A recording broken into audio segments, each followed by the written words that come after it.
కొంతమంది ఇలా ఆలోచిస్తూ ఉంటారు, పక్కన వాళ్ళు బాగుపడిపోతున్నారు, ఎదిగిపోతున్నారు, అలాగే వాళ్ళు ఎంతో గొప్పగా ఉంటున్నారు అని ఫీల్ అయ్యే వాళ్ళు వాళ్ళని ఏదో ఒక విధంగా రెచ్చగొట్టేసి వాళ్ళని డిస్టర్బ్ చేస్తానికి ప్రయత్నిస్తూ ఉంటారు.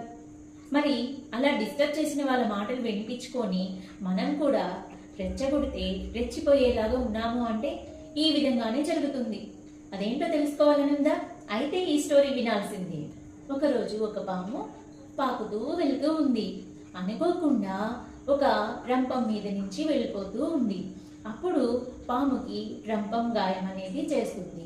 అరే ఏంటి, నాకు చాలా నొప్పిగా ఉంది, ఏమైంది, ఎవరో నన్ను ఇలా చేయడానికి ప్రయత్నించారు, ఎవరో కనుక్కోవాలి అని చెప్పేసి మళ్ళీ వెనక్కి పాకి వెళ్ళి చూస్తూ ఉంటుంది.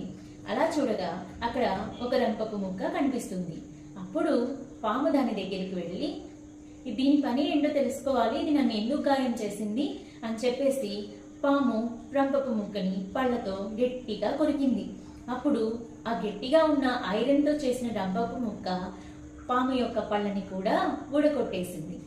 దీనికి ఇంకా కోపంతో తీవ్రంగా ఆలోచిస్తూ దీన్ని ఇంకేదైనా చేయాలని పాము ఆలోచనలతో పన్నాగాలు పన్నుతూ ఉంటుంది. దాన్ని ఎలాగైనా సరే మొత్తం కూడా చుట్టేసుకొని దాన్ని ఎలాగైనా సరే చుట్టేసి లొంగ తీసుకోవాలి అనుకుంటుంది. అప్పుడు ఆ రంపపు ముక్కని చుట్టూ రౌండ్గా చుట్టేసుకునేది. పదునైన బ్లేడ్లతో ఉన్న ఆ రంపపు ముక్క పాముని ముక్కలు ముక్కలు చేయసాగింది. ఈ విధంగా పాము ఖతం.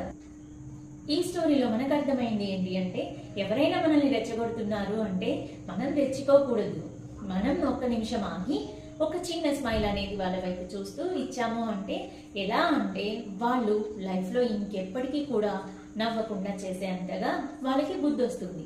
అంతే తప్ప రెచ్చగొడితే వెంటనే రెచ్చిపోయి మనకి ప్రమాదాల మీదకి తెచ్చుకోకూడదు. అందుకని రియాక్షన్ అనేది ఎప్పుడు ఎలా ఎంతవరకు ఇవ్వాలనేది కూడా మనకు అర్థమైపోతూ ఉండాలి.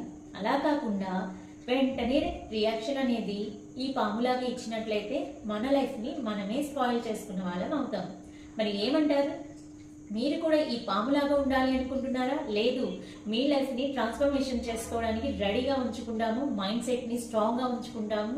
అలాగే రెచ్చగొడితే రెచ్చిపోయే అంతలా కాకుండా ఎవరైతే రెచ్చగొడుతున్నారో వాళ్ళని మనమే రెచ్చగొట్టేలాగా తయారవుదాం అనుకుంటున్నారా? కామెంట్ చేయండి. అండ్ ఈ స్టోరీ కనుక మీకు నచ్చినట్లయితే తప్పకుండా ఒక లైక్ చేయండి. ఎందుకంటే మన లైఫ్లో ట్రాన్స్ఫర్మేషన్ అనేది మనం ఒక్కరమే కాకుండా మన చుట్టూ ఉన్న వాళ్ళందరికీ కూడా మనమంతా సహాయం చేయడానికి హెల్ప్ అవుతుంది.